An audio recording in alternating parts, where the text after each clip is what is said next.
And so, introducing our speaker tonight, we have our Chief of Cultural Resources for Channel Islands National Park, Ann Houston. Please help me welcome Ann Houston.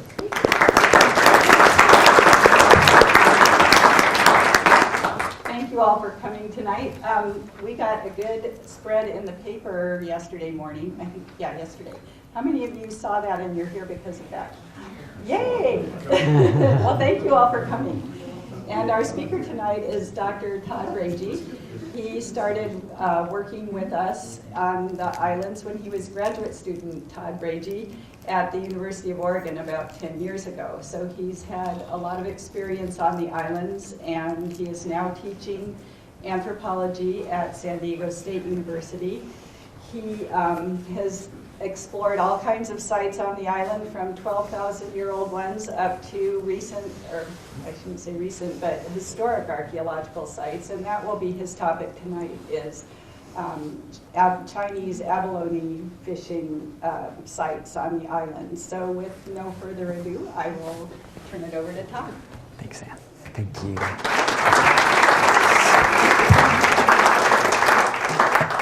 All right. Well, thanks for being here. I'm really thrilled to be here and give this talk. I have been working on the islands for about 10 years now, and I have to admit that I've primarily worked over that 10 years on prehistoric sites, ancient archaeological sites, and probably for, speaking to the choir here, but, I really love the park. I love these islands. I have a lot of passion for them. And one of the reasons for that is there's always new stories to be told from these islands. There's always new histories to be unearthed. And I absolutely love my job because that's what I get to do every day. So I'm going to take you through some of this today. There we go. So Northern Channel Islands, this incredible history on these islands that span a really long time. So I think we all have heard or we know about some of these really amazing stories from the islands.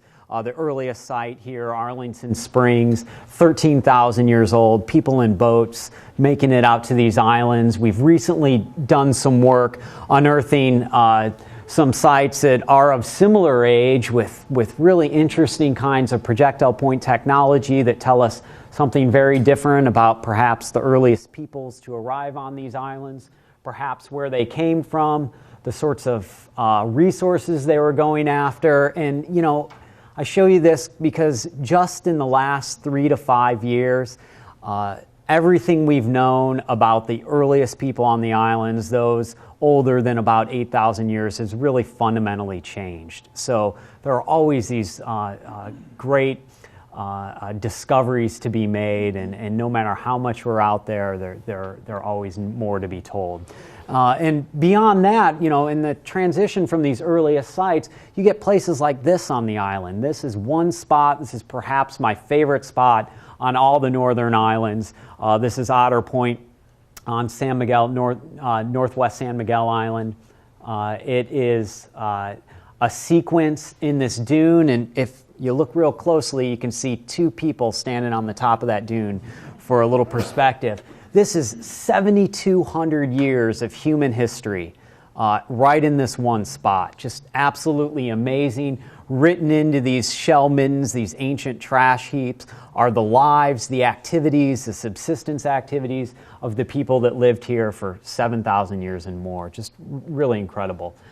We have stories about changing maritime technologies, changing boating technologies, a shell bead network that extended from the northern islands all the way to places afar like Eastern Oregon, these trade networks that traded basically the money at the time, these shell beads for goods and services all over the western United States. Just absolutely astonishing.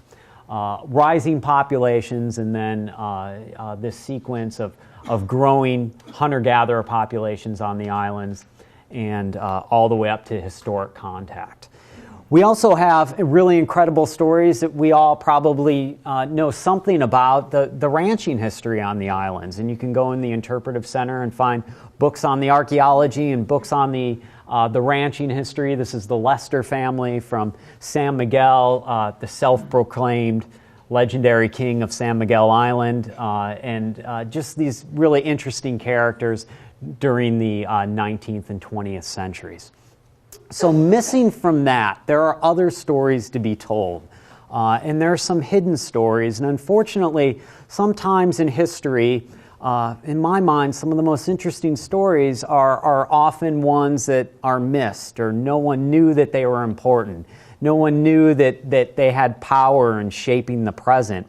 And so I'm going to take you through one of these stories, these sort of lost, hidden histories of immigrant Chinese populations in Southern California and on the Channel Islands that we're just starting to uncover. So as I was doing my dissertation and looking at all these prehistoric sites, we knew about these immigrant Chinese sites, and they weren't very sexy, they weren't the oldest, or they weren't in these beautiful, dune sequences, but there are real lessons to be learned from them, I think, and I'm going to try tonight to convince you of that. So let's start in the historic period, 1800s. This was a time when sea mammal hunting, the fur trade was rampant. Sea mammals were being hunted widely all over the Pacific and really worldwide. Sea otter pelts were of high priority. They were earning very high prices in overseas markets like China. So the Channel Islands fell into this. They were hunted, or sea otters were extirpated from Channel Islands ecosystems. Aleut hunters were brought down by Russians from the south. The Spanish were moving up, brought down from the north. The Spanish were moving up from the south, and in this frantic race to empty the oceans of these pelts and otter pelts. So it was not only otters. This could be characterized really as a global carnage, a sea of slaughter, where it was sea mammals and whales. And if you go to the islands today, I think one of the incredible stories of management and recovery is that those animals are even there. I mean, that from populations of elephant seals to a dozen or so in refugia, now to repopulating California by the hundreds of thousands, a really successful management. So what this did was change marine ecosystems. It takes out primary predators, and when you take out things like otters, what happens is their ecological food webs start to change. So their primary prey, things like abalone, start to explode. They're freed from this predation. The other major predator through 10, 12, 13,000 years on the islands of abalone were the Native Americans, were the Chumash. And in 1822, the last of the island Chumash were relocated to the mainland, integrated into the agrarian systems, and the devastating effects for traditional Native American lifeways, subsistence practices are well advertised, but this was the second major predator of abalone was taken out of the Channel Islands and Southern California system. So what happened in the intervening decades for the next 30 years is things like abalone were freed from predation. They grew to unprecedented size and numbers to where they're growing on top of one another in intertidal ecosystems on the Channel Islands. Just absolutely unprecedented abundance. So black abalone, we can see this with black abalone because they're an intertidal species. They prefer warm waters. This was happening with other abalone as well, like reds and pinks and greens and whites that are subtidal. They were also freed from this predation and would have seen major population rises as well, and did. All right, so let's pick up our story. So in 1848, I have it wrong up there, I'm sorry, 1849, California gold rush hits, becomes certainly domestically and abroad. The message is spread of the gold rush, and people flood California domestically and abroad. Part of this migration to California included Chinese immigrants. And between 1848 and 1876, there's estimates of somewhere on the order, and not good censuses were kept, but we're talking about somewhere on the order of 120,000 immigrant Chinese arrived in California through San Francisco and tried to make a living at Gold Mountain into the gold rush. So here's a picture from 1852 of white settlers and immigrant Chinese miners working for gold. Now, at first, the relationship between Americans, Euro-Americans, and immigrant Chinese populations and others that were chasing the gold in California was tenable. Though it wasn't comfortable from the beginning, there was resistance to these immigrant populations mining gold claims in California. Immigrant Chinese populations found sort of jobs on the margins, on the fringes, and as jobs as cooks or laundry workers or servants, or even mining for gold in claims that had been abandoned, and doing things like panning the interior of gold cabins for the dust that was left over from Euro-American miners, and actually did pretty well in some instances doing this. So this was the early 1850s, although there were a pretty quick reaction statewide with doing things like having foreign miners' fees applied, $20 tax a month on these Chinese and other immigrants who are working these mines, but not quite as hostile as we'll see in a minute. The Chinese then were while California at large was really fascinated with the gold rush and making this quick fortune in the gold rush, some immigrant Chinese groups who came from places where they were fishermen, where they learned traditional fishing practices, how to build junks and fishing communities in mainland China, saw an untapped resources on the coast and went to the coast to open up these fisheries. Here's a picture of 1886 in Monterey of drying squid. And so they found this untapped resources on the coast, and one that they wouldn't be taxed on, at least initially, and sort of and targeted to be removed from. So they set up these fisheries that included not only abalone, but other sorts of fisheries along the coast. And in 1861, here's a Los Angeles Star, a little snippet kind of describing some of this. The extent of and importance of our coast fisheries are not, we think, generally known or appreciated. A very large business is being carried on in this department along the coast and the islands in the channel from Santa Barbara down. We are not agreeably surprised to find the number and men and vessels engaged in our fisheries, as well as the capital expended in fitting out the same. Chinese fishermen are not limited to any particular kind of fishing, taking a large quantity of abalones. So abalone had been largely fished out in mainland China. No one in California really saw abalone as palatable, as something that was suited for the dinner plate. And the Chinese quickly tapped into this resource, these abundant populations that were very easy to get. All you had to do was walk out during low tide with a crowbar or some sort of knife or prying instrument, pop them off the rocks, and you had a commercial product that you can market in domestic immigrant communities, Chinatowns, or be sent overseas to supplement the overfished populations in mainland China. So the market then, at least initially in the 1950s, was for the meat itself. That began to change in the mid-1860s, where there was a commercial interest in the shells. So for shell ornamentation, for lime, for construction purposes. And so not only were the Chinese taking the meat, but they were shipping out the shells as well. So here's a little bit about this. The American Naturalist, 1894. As an article of commerce, the shells are of considerable importance. 300 tons are said to have been shipped from the coast in 1 year, 50 tons being handled by one man in a month's time.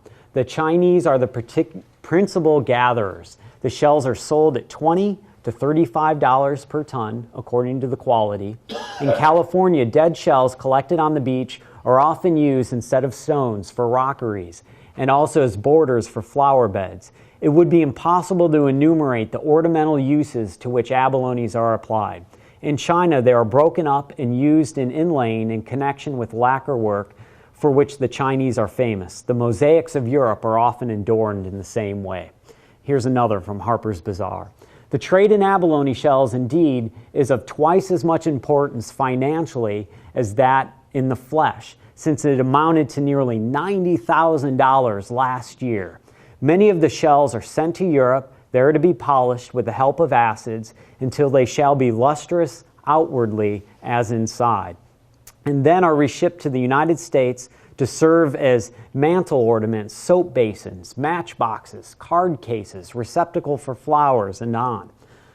The same work is done to some extent in San Francisco, and many are there manufactured into gold-mounted earrings and brooches, shawl pins, and various toilet articles, particularly ladies' high hair combs of great elegance and costliness. So the archaeological record then is a signature that the archaeological record we have on the Channel Islands then is one of a very short time period. So that first 15 years of Chinese abalone harvesting. Starting in 1850, the shells were just piled on the beaches. They were piled and the meat was shipped off to markets.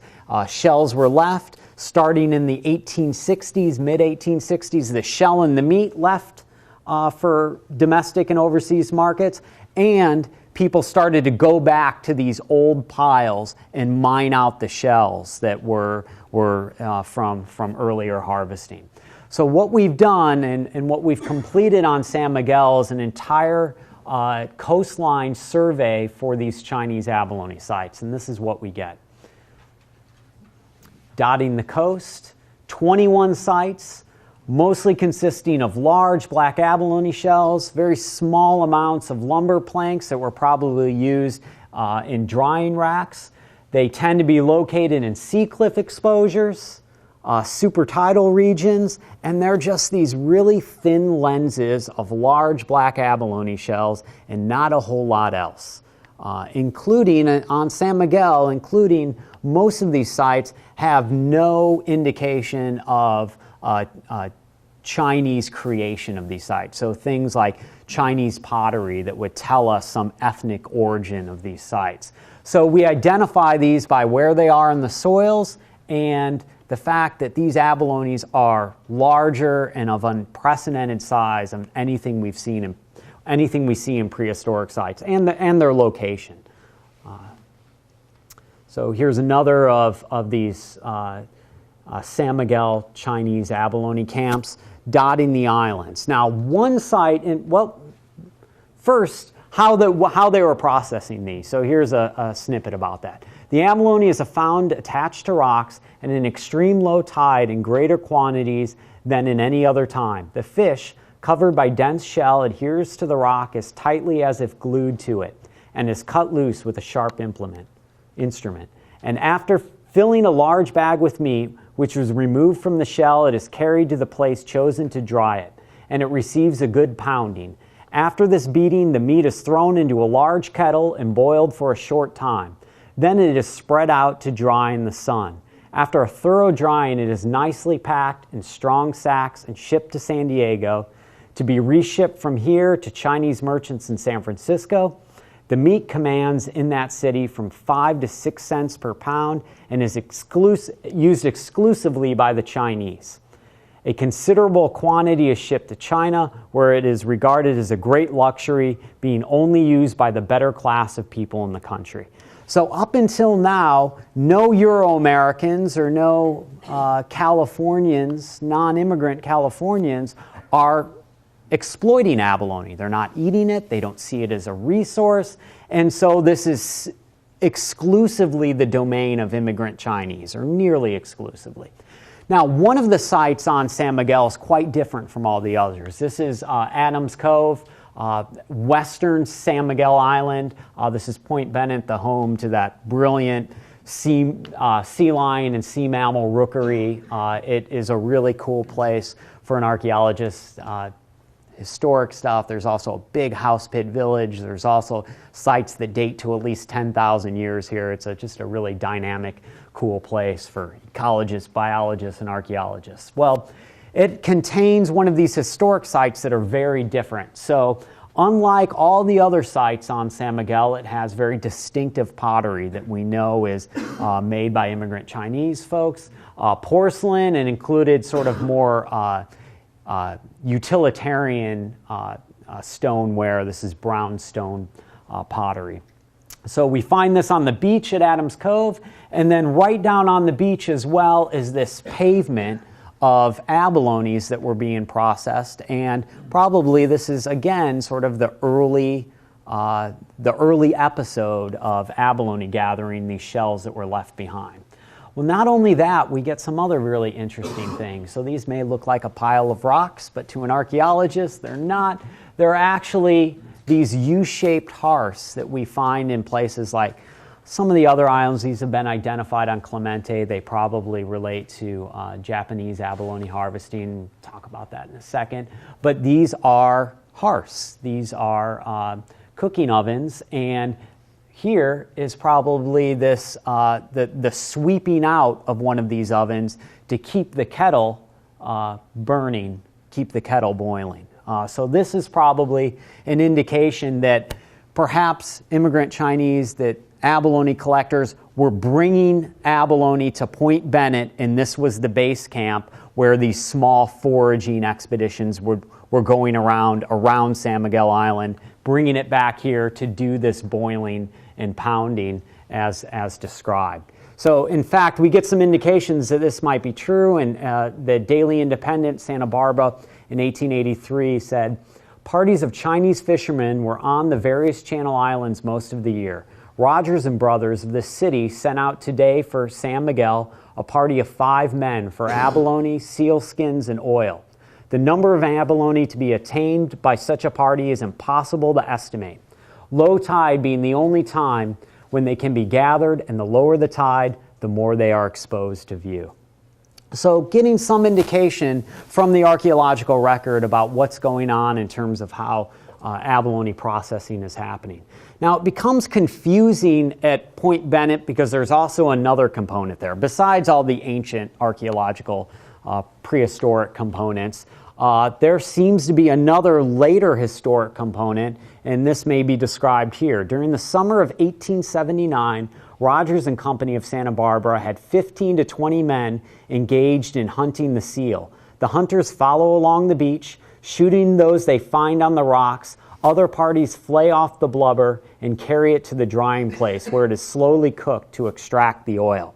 So there does seem this is a historic photograph from the early 1900s, and what's going on here are these are sea lion trimmings that are being dried and the testes and things are going to be processed, sent to for medicinal purposes to overseas markets in China. So a really dynamic, historic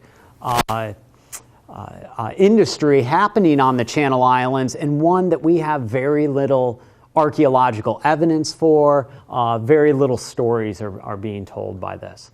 So where are we at now with our survey? Well, again, about 21 sites on San Miguel. There's never been a systematic survey of Rosa or Santa Cruz for historic Chinese sites. There are place names that give us a good indication that there's sites to be found and camps to be found, places like Chinese Harbor on Santa Cruz. And there are there are indications there are at least 10 Chinese abalone camps on Santa Rosa, and we've started to do some of this work, and the archaeological record seems to be a little bit different. So we've surveyed about 2 miles of the coastline on the south coast of Santa Rosa. Here's one of those sites. This was a previously recorded prehistoric site that has a Chinese component to it, and it looks a lot more like the Point Bennett site than it does the other sort of smaller logistical camps. So we are finding the smaller logistical camps, and again, these sites are right in the supratidal, at sea cliff exposures, embedded in really unstable dune sands.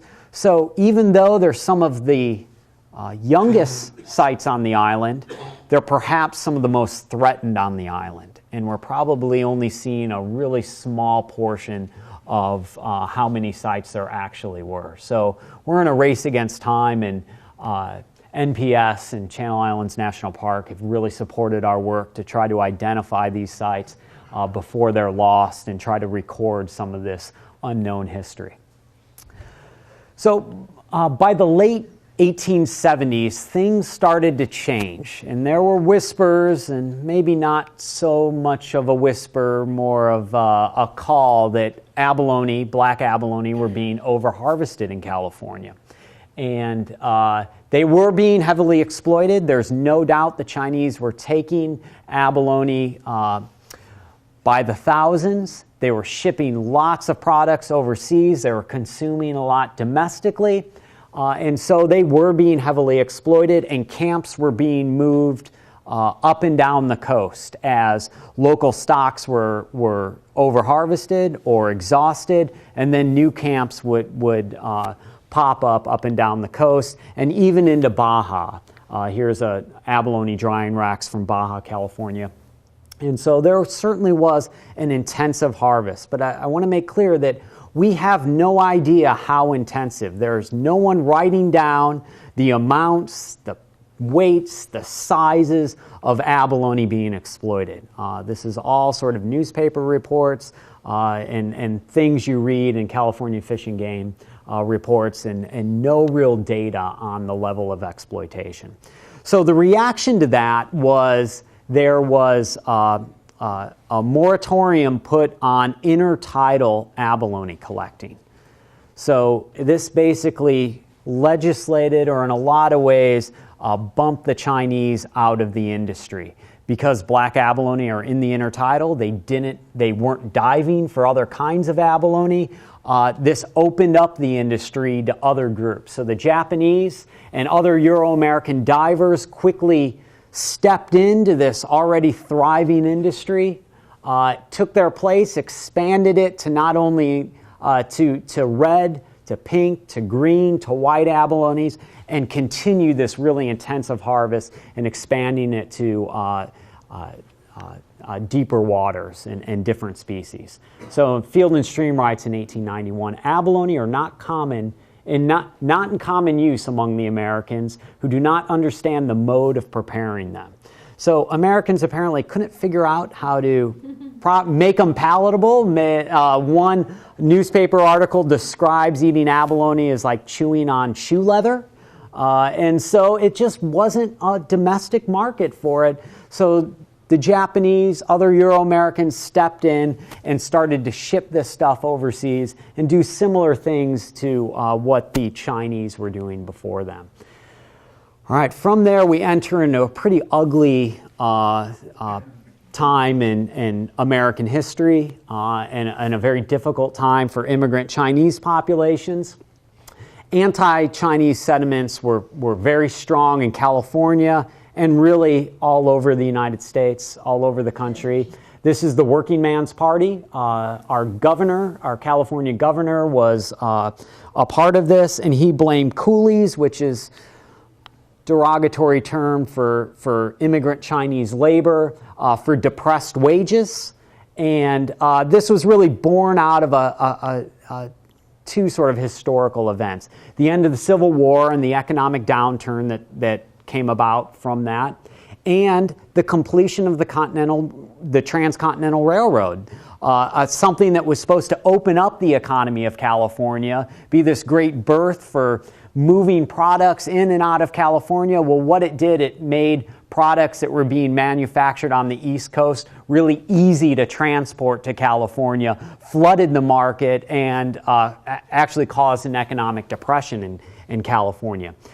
Chinese laborers then, immigrant Chinese laborers, were largely blamed for people not having jobs, for the economic downturn, and it was very ugly. So the target of legislation that came later were places like this. This is San Francisco's Chinatown. As you can tell, it's largely a bachelor community, and that's because many Chinese immigrants were coming here to work, to earn a living in from a war-torn country, from a very economically depressed country, and then sending that money or intending to go back to China at some point, or bring their family back to California or over to America.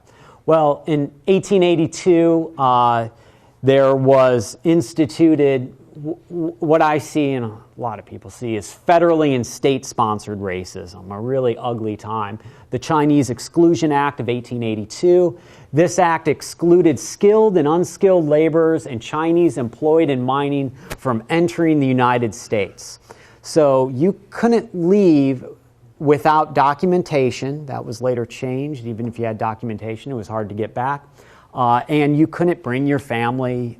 People who left, and the laws changed, and they couldn't re-enter. This caused havoc. It shut down immigration into the United States from immigrant Chinese populations and other places. And this, shockingly, wasn't repealed until 1943. So an unbelievable 50-year history of state and federally sponsored racism. So in terms of the abalone industry, there were a series of laws that basically put an end to any Chinese domination or really any Chinese claim on commercial abalone fishery that they had developed. The Scott Act in 1888, the Revised Exclusion Act in 1890, the Geary Act in 1892, and they did a lot of things, but the short of it for fishing communities is it restricted the ownership of Chinese junk vessels, re-entry into American ports, and the collection of abalone. So it fundamentally just the last remaining Chinese abalone fishermen were legislated out of the industry. So shortly after that, some interesting things happened. In San Francisco in 1915, there was the Panama-Pacific International Exposition, and it was basically you can think of a World's Fair, if you will. And this was to celebrate the completion of the Panama Canal, which actually finished 2 years ahead of schedule, so we don't see that often. But it finished 2 years ahead of schedule. It was to celebrate the culture of California, of San Francisco. To put it in some historic context, the fire, the earthquake in San Francisco, that destroyed somewhere on the order of 75% of the city. This was a celebration, I think, for San Franciscans, to show the world that they had recovered and to put on display the city in California. Well, one of the things that was on display was the cuisine, the coastal cuisine of California. And so there was a 1,300-seat dining hall with 350 varieties of local seafood. They actually published a menu and recipe book from this, and I would really like to say there's a menu for abalone because this would tie it all together. There wasn't, but abalone was featured in this dining hall and sort of showed off how to prepare and what abalone has to offer. So that fundamentally changed Euro-Americans' attitudes towards abalone, and it started to become a domestic product then. was consumed in California and all over America, on the East Coast as well. Well, in 1913, the U.S. government passed the Alien Land Laws, and that basically handed control of the industry over to Euro-Americans, and no immigrants, Chinese, Japanese, were really allowed to be involved in this industry, the abalone fishery.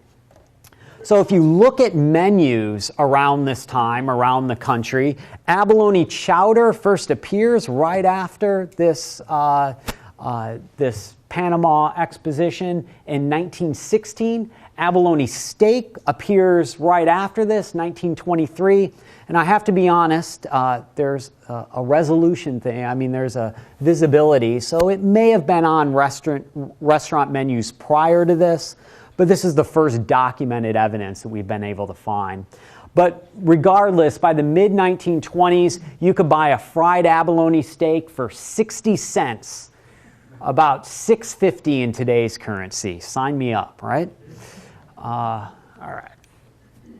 So the Euro-Americans took this industry. It became a domestic product, and they continued and expanded this intensive harvest. And by the 1920s, there was this pattern of boom and bust, where it would abalone would be over-harvested, black, red, green, white, otherwise, pink abalones, all sorts of abalones from California and the Pacific coast. The slow regrowth rate would have this, sort of slow recovery. They would be over-harvested again, and you'd have this bust in the industry. So this went on, and I think by the 1950s, it's fair to say that abalone, in some way, in a lot of ways, became emblematic of California. As much as tuna or sardines, many people were eating abalone. They were involved in the fishery in some way, in the cannery in some way, and it became part of California culture, maybe as much as surfing, maybe not. So one of the things that I've been interested in as an archaeologist is in the archaeology of, of these sites. Not only can we learn a lot about what was going on with this industry, all these sites, I mean, there's no abalone, Chinese abalone camps preserved on the mainland. They're just in these kinds of sites would never preserve just because they would be washed away, or construction or development would destroy these strip malls of Southern California, right? So we don't have that record. So it's the record from the islands where we can learn about these immigrant Chinese and abalone fisheries. And one of the things I've been really interested in was the end of the Chinese industry, conservation or racism. And it's pitched as conservation. You read and you read historic texts, and it talks about these Chinese are over-harvesting the industry. We're not going to have an abalone industry very soon if we don't do something about this. And so one of the things we could do with the archaeological record is test this. So there's some indication this was a targeted sort of racist endeavor and a way to hand over the industry to Euro-Americans. So it says, the real purpose of the law is aimed at the aliens, Japanese and Chinese principally, who are taking them by the ton without regard to size by the aid of diving suits, removing the meat from the shell in the water, bringing it to shore where it was dried and stripped either to China or Japan. So what they're saying is, too, that they're circumventing any conservation by ridding the shell and taking the meat before anyone can notice what they're doing to the population. So one of the things I've been interested in is, well, what are the sizes of black abalone from these sites? And here's how they pan out. They're exceptionally large, exceptionally abundant. We have a sample size of nearly 1,000 already, and this work will continue. Let's overlay the size limits. 1956, here's the size limit, 127 millimeters. Here's the 1974 size limit. So were they over-harvesting? Maybe. we got more work to do, but this doesn't look to me like a signature of massive overharvesting, at least in the way it was pitched. So that becomes even more apparent if we look at the trans-Holocene sizes of black abalones from all island archaeological sites. So all the way back to 10,000 years, all the way up to the historic period, these are the sizes of Chinese abalone harvesting. So so we're talking about an industry, a historic industry that's unprecedented for 10,000 years on the island. And certainly the reason for this is there are no sea otters in the system. These food webs had fundamentally changed. So one of the things that I think is really important to learn from this is our idea of what a healthy abalone fishery is. If we're suggesting it's this, maybe we have some thinking to do about what we think about what are sizes and abundances and distributions, and we'll come back to that. So if we look at sort of the Euro-American harvest, and there is some data starting in about 1950, but it peaks in about 1965, and there are massive declines in the industry, and then an eventual closure of black abalone fishing in California in 1993, followed by and surrounded by closures of other abalone fishing. So, for example, red abalone fishing in Southern California, south of the San Francisco Bay, the commercial and recreational fishery closed in 1997. So a pattern of unbelievable overharvest. And this kind of, for me, signals the problem. So this is inflation-adjusted price of abalone from 1920 to 2004. So we can take those menus, those historic menus, and look for prices of abalone and do some inflation adjustment. And what do we see? Well, one of the pieces of logic that people use, well, as resources become rare, they won't be economically viable anymore, then they'll recover, right? And we've learned that that's just not the case. So here's abalone, here's the prices of abalone, and this is the severe harvest decline, and then here's the closure, and then these would be then farmed raised abalone. The price just keeps going up to now. You're paying about $75 for a product you were paying $6.50 for, inflation adjusted, in 1920. This parallels other kinds of resources. So this is the canvasback duck that was 100 years prior, underwent the same kind of trajectory. So we might not be learning from these mistakes. So in the late 1980s, 1990s, withering foot syndrome swept through abalone populations. It devastated black abalone, red abalone, and other abalone populations. This is a disease where the foot, the attachment of the abalone to the rock withers. It starts eating itself. It can't digest its nutrients. It starts eating itself. It withers, it detaches, it falls from the rocks. It's either predated on or dies then. This swept through the population. There's a lot of work to try to figure out where this came from, when it started, if it was around prior to the 80s and 90s.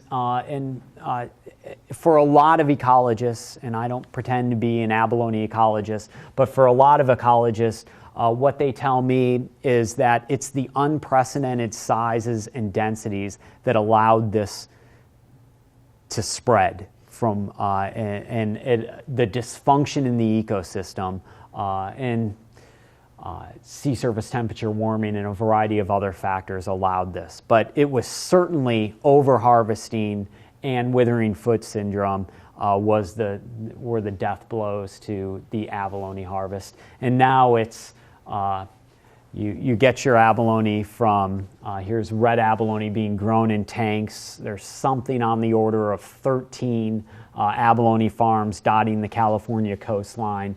And this is where commercial abalone is raised and marketed from.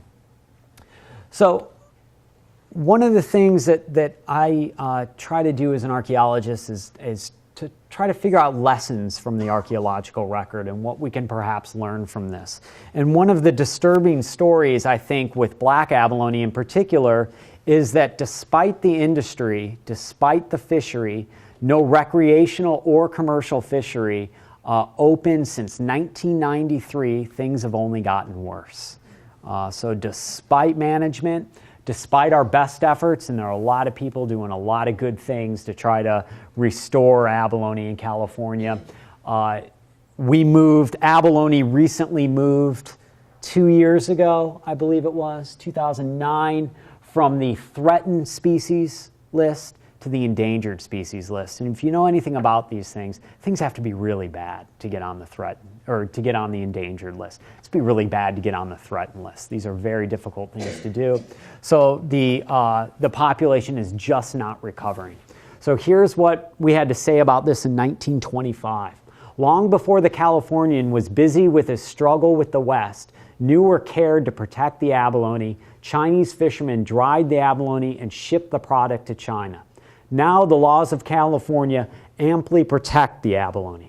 There is a size limit law which allows the abalone to pass through 2 or 3 breeding seasons before it reaches the required size. Another law prohibits shipping abalones from the state, either fresh or canned, and drying of abalones is now taboo here. Abalone steak is quite the choicest protein dish, quite the change from shoe leather to the choicest protein dish that California has to offer. To get this on the market in prime condition requires quick, efficient work by several workers. At the wharf in Monterey, they are prepared on a large scale. So despite conservation or targeted conservation starting at least in the 1920s, things only went downhill for abalone. Now, the story's a little different for red abalone, and if you've been following this, there was a request in 2006 to reopen a small test fishery for red abalone on San Miguel Island. The argument by some folks was that red abalone seemed to be recovering around San Miguel. Now, I bring this up because this comes, for me, gets to the question of how do we build effective management baselines? How do we decide when something's recovered? How do we decide what a healthy fishery looks like? And there are limited ways we can do this with historic records. So this is one try by a group of ecologists, and it's a good one. It's looking at the commercial landings, the peak decades for those landings, estimating a baseline and comparing that to modern estimates. And we're going to use those as baselines. What I would argue with this, this is a good start, I think, but the problem is these data start in the 1950s after the commercial harvest had been ramping up for 100 years. And what archaeology can tell us is what was the harvest 10,000 years ago all the way up to today? How did that harvest change with changing climatic conditions, within changing intensities of harvest? This, we're talking harvest in the historic period, we're talking about an ecosystem that's fundamentally different than it had been for 10,000 years. Otters were gone. People on the Channel Islands were gone, right? People were intensively harvesting, but the food webs had changed. So what I'm suggesting is that archaeology, looking for Chinese sites, looking for these sites, they can tell us really interesting stories about what went on 50 years ago, 60 years ago on the Channel Islands. But they can also tell us something more. They can tell us about where we're headed, how we can restore fisheries, how we can build more effective baselines. And I think we're starting to get there. And I'm really grateful to the Shumash community, to Channel Islands National Park, to Ann, Kelly, Ian for all their time and support of our work, and then various institutions and funding agencies that have helped support us. Thanks. I can take questions too.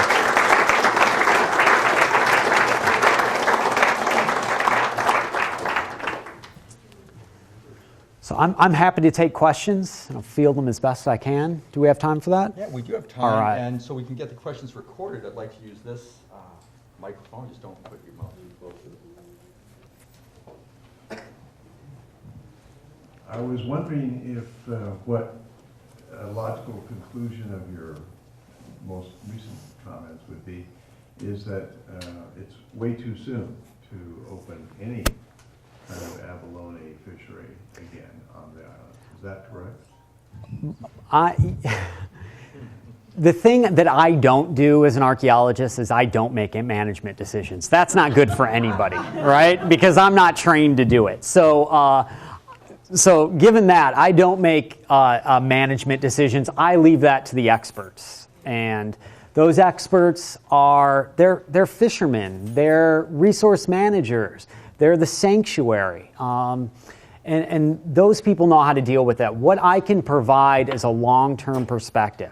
So from my perspective, San Miguel has been a source of, has always been the place where abalone are most abundant. Now, the question then becomes for me, is that the place to open a test fishery? Are there other better places that are an indication of recovery channel-wide, right? So I hesitate to go to the source, and we've written a lot about this, and frankly, I don't know what to do about black abalone. I mean, things have gotten so dire, I don't know where we go, but what I do know is that we have to use a long view when we look at the history of, the ecological history of black abalone. So what I do also say when I get management sort of questions, I'm qualifying, but what I do also say is that on the Channel Islands, what I see is a vibrant abalone fishery that lasted for 10,000 years with black abalone at least, and 12,500 years with red abalone at least. And those resources were being intensively harvested by the Chumash and their ancestors. So we can have it all. It requires the patience to restore the ecosystem. And that's what resource managers and ecologists do. I just kind of give my opinion as best I can.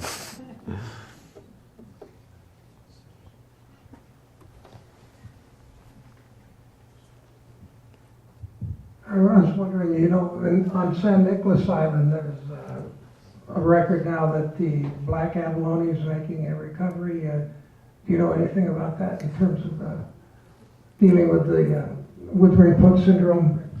I can't speak on that as an expert. I have read a little bit about a potential recovery on San Nic, and if that's true, I think that's a good sign.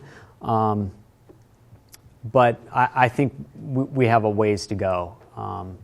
And there are major questions on why it's not happening elsewhere, I think. My question is, were these sites marked like the Chinese sites from the sea? If they were to go along the coast, did they know where these processing sites were? No, they tend to be really ephemeral and really, you have to really carefully walk the coastline. And there's some features that we identify that we have a good chance of finding them. So having rocky intertidal, places that have abundant rocky intertidal tend to have one or some of these sites. But no, they're actually pretty hard to find. And again, they're just sort of the basal layer of abalone camps. And so they're not very obvious. And it looks like, again, outside of this processing station or camp at Adams Cove at Point Bennett on western San Miguel, it seems like logistical foraging from there. You just don't get the features and the pottery and the kinds of things that you would expect in any density that would tell you that people are there for any extended period of time. And there are actually records, I mean, there are indications in the historic record that Chinese immigrants were being dropped off for months at a time. There are also indications, however, that they were living on boats and just going to shore to process and then living on junks and boats anchored offshore. So, part of this process, do you know how they shook the abalone? Abalone's hard to get out of the shell. yeah. And if you're processing thousands of abalone, do you know how they did that? Is there a certain way certain process they used? I've never seen anything described on how the Chinese were shucking them, but I've seen people that are good at shucking abalones, and they do it pretty quickly. And in fact, we did a sort of an experiment on how long it would take to shuck abalone, and we got one of these farms to send us up a big load of them. It was pretty nice, and they donated it, and we were interested in how long the processing took and that sort of thing. And then actually, once you get the hang of it, it was pretty quick, and it wasn't terribly difficult, even for me, and I'm pretty clumsy. So I would imagine they got pretty good at it and do it pretty quickly. Though, there's also I'm sure they didn't have a whole lot to do out on the islands, so moving really quickly probably wasn't a big issue. What specifically allowed you to identify these middens as being Chinese? Yeah, well, it's basically the historic sequence that we know about. So unless we find, a piece of Chinese ceramics that we know, they give us some ethnic marker, right? We can't say for sure, but based on the history of how this stuff was being processed, I think it's pretty clear that these sites are the first 15 years of abalone harvesting, that then there would have been no archaeological signature left, because after the mid-1860s, they're shipping out the meat and the shell. So later Japanese and later Euro-Americans would have taken both, plus these sites are almost exclusively black abalone. You may get one or two reds in them, and that tells me that they're Chinese as well, because the Chinese weren't diving.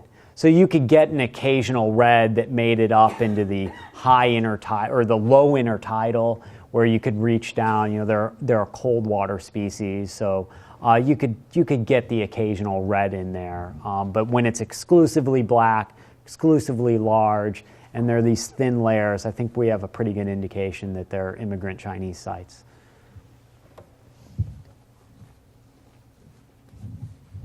Looks like you've done a pretty good job surveying San Miguel Island and find the camps there, not so much on Rosa or Santa Cruz. Have you learned what you were going after? In other words, what are your next steps? Where do you plan to go from here? Well, I think one of the things that we have funding in place to do is to do a coastline survey of Santa Rosa. And part of the problem is Santa Rosa is a lot bigger and a lot more mountainous. And I part of the reason to do it initially on San Miguel is because you could do the whole island and get this whole island-wide pattern. I expect we're going to find a similar but different pattern on Rosa, in that there'll be more of these camps, these larger camps where we're seeing features like hearth features, processing features, and then logistical camps from there, and then another larger camp with logistical camps from there. So I think we're going to what I believe will happen is that we'll find a superimposed pattern from Miguel onto these larger islands. And we eventually, I'd love to, and I hope to, and have my students help me with survey Santa Cruz. I mean, I think one of the things is that, archaeologists have gotten so fascinated by the prehistoric record on the Channel Islands, which is just, it's really sexy and awesome, and there's really great stuff. We've, at times, just kind of walked past these historic sites. So they don't look like much, and there's a lot to do and a lot to, a lot of sites to record, and we've spent our time, because that's what our research proposals have called for, recording these prehistoric sites and working on prehistoric sites. But for me, I'm really starting to see the power of these historic sites, and I think more people are becoming interested. It's just kind of the light bulb went on one day.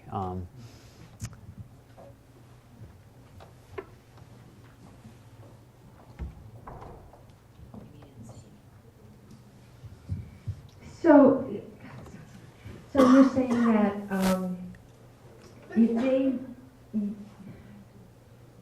they must have moved around because in the first 10 years they weren't shipping the shells.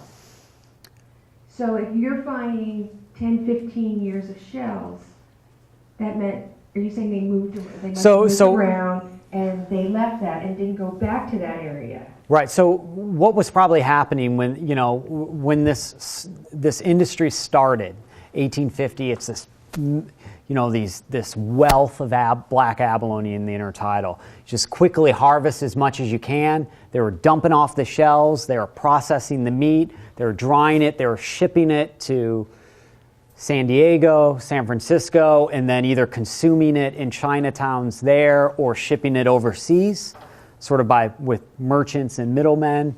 And those shells were left in the pile. So if archaeologists were out there then, it would have been a great time to check out these sites.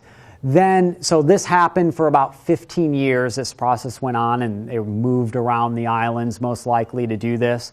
Probably did some of the intensive processing, boiling things at certain larger campsites that were more permanent. And starting in the 1960s, it got to a point where the shells were more valuable than the meat. So people not only took the shells and the meat with them, they went back to the old piles, grabbed as much as they could, and then just left that basal layer for archaeologists to find. And if they were thorough and got them all, there's no archaeological signature there. And so really this is probably a minimum of what the harvest was. This is probably just a small snapshot of what it was, because sites eroded out. They're in this really threatened area right at the intertidal, or right at the high, at the sea cliffs or the supratidal, and they were being mined out.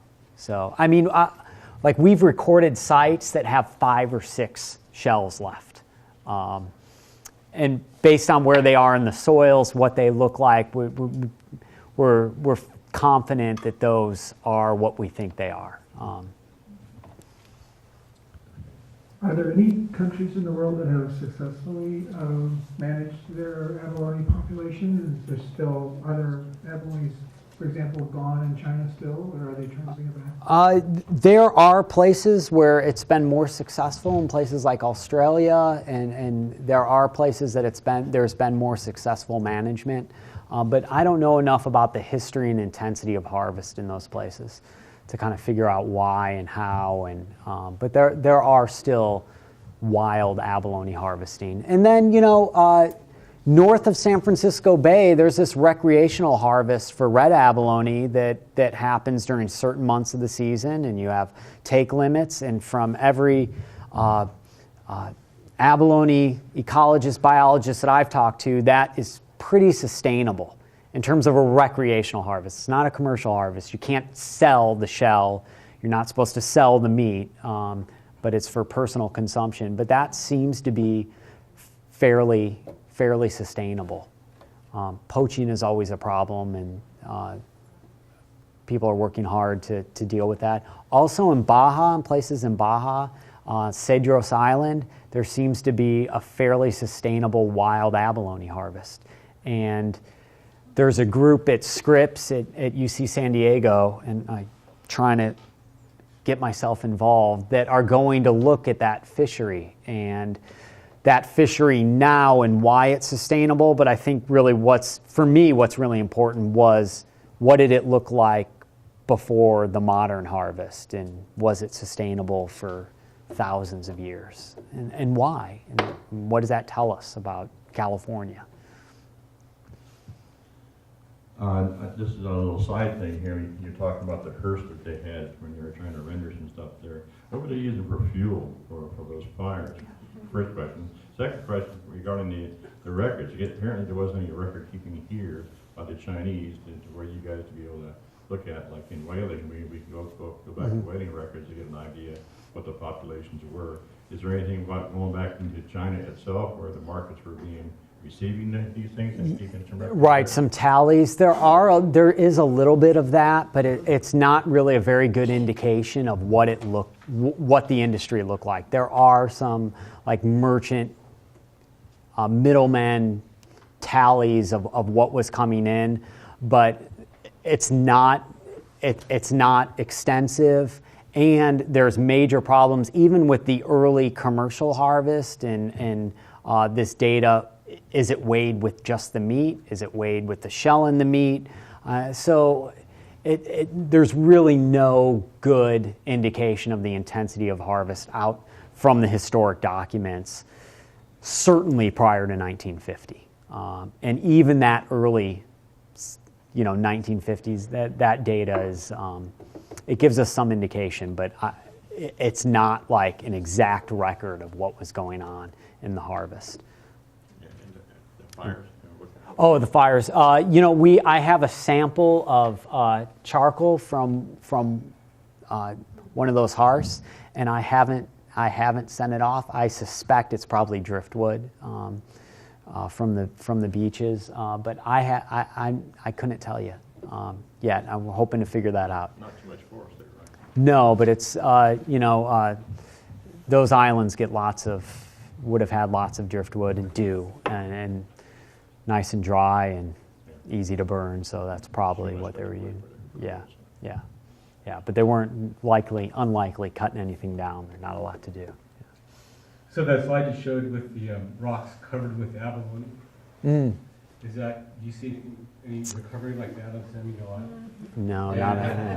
No. And do you think it was so abundant in that photograph because of the lack of the otters? Yeah, absolutely. I mean, those were from Santa Cruz, those photos, and that's absolutely a signature of 30 years or more of predation-free growth. So one of the things that the ecologists tell us, and I say this a lot, I feel like a broken record, but we work really closely when we're trying to do this work with ecologists and biologists, but what they tell me are what we're seeing is that these abalone, it's not only that they're big, but they're really tall. And they wouldn't get that tall if you had otters in the system, because then they can't hide in the rocks and crevices. They would have never gotten that large. They would have been predated on before they could get that large. So it's not only the size, but the height of them tells us a lot about what the predation pressure was in terms of otters.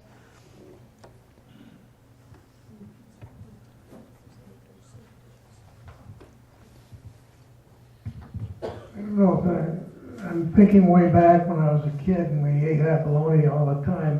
The black abalone was not, it seemed like in restaurants and everywhere you didn't get black abalone. The market for it wasn't for eating, and I'm wondering where was the market that decimated the black abalone? It wasn't in the restaurants, it wasn't in it was just from the... Yeah, black abalone, reds were preferred because black had this kind of color that wasn't very appetizing. It's not as appetizing as the reds and some of the others. And so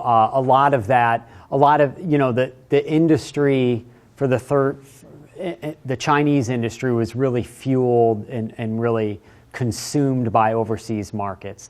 And then to a degree, domestic markets too in Chinatowns. But once these subtidal populations became more available because Japanese hard hat divers and Euro-Americans started going after these other reds and pinks and greens, that as well as this sort of advertisement of abalone as this choicest protein, those things combined really started the abalone consumption domestically by a wide group of people. Got one question. Through the 1950s, was black abalone used for fishing bait? I don't. Yes. Was it? Yeah. Was. I'm sure. Yeah. I guess it was. I don't know of any. I can't think of any sources off the top of my head. The trimming. The trimming around. Yeah, that makes sense. And yeah.